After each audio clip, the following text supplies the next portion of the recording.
Hey gang, welcome to another edition of Doc's Dumpster, where it's a review of the movie Life Stinks. Goddard Bolt is a billionaire who pretty much just doesn't care about anything but money. Oh, wow. Isn't that how a lot of these billionaire movies kind of go? He has his eye on a slum section of LA in which he wants it to pretty much clean it up and make some buildings and stuff like that.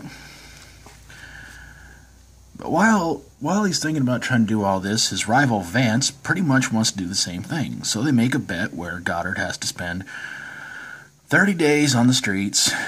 He cannot tell anybody his name, his background, or anything like that. And if you can survive 30 days on the streets, Goddard will get the property, Vance will back off, the whole 9 yards.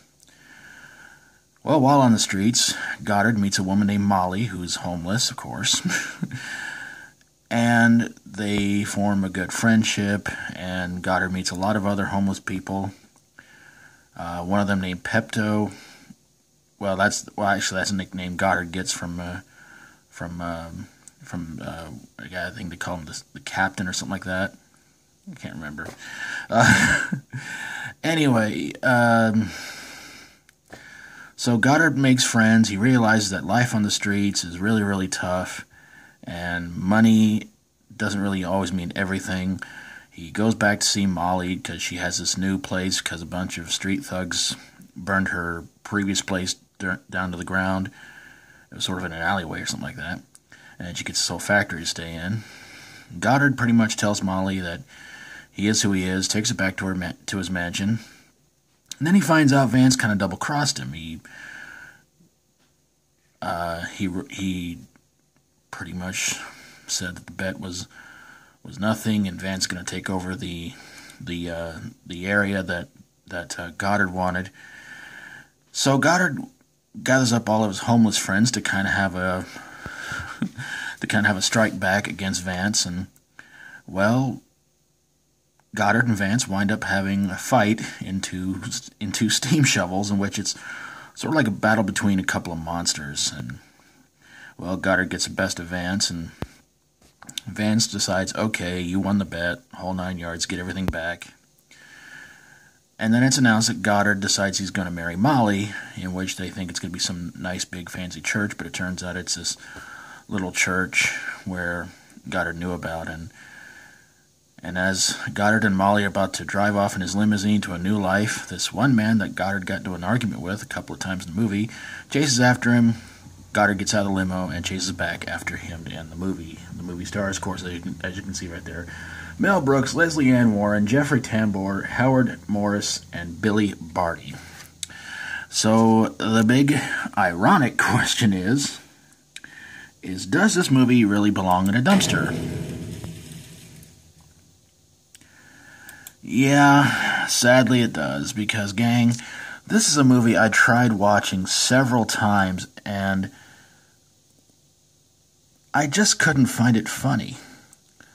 I like Mel Brooks. He's a great director. He's a funny guy, and he can make any movie funny and watchable, but this was one of the two movies.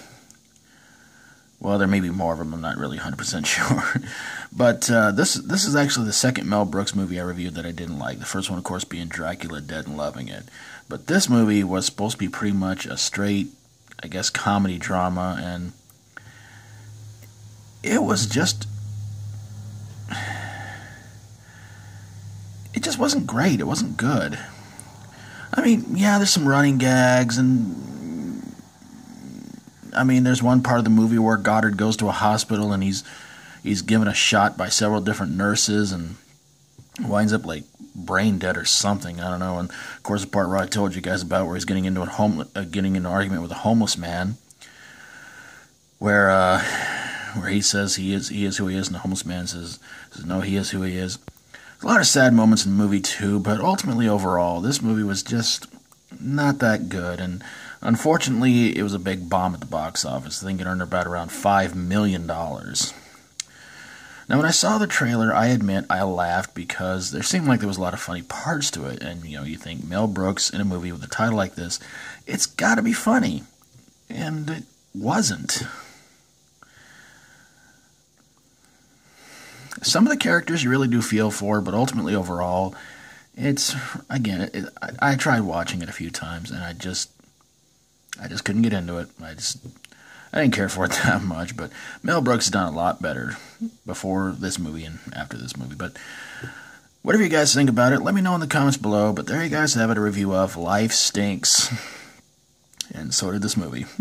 If you like my videos, feel free to subscribe. And if you got a movie that belongs in a dumpster that might have starred a billionaire, or a guy playing a billionaire, and you learn life lessons and you can pretty much predict how it all winds up, send it my way and I'll get on it ASAP. Thank you guys so very, very much for watching. And until next time, as always, stay strong and rock on. Hey, is it me, or does Mel Brooks and Lloyd Kaufman of Troma kind of look a little bit alike?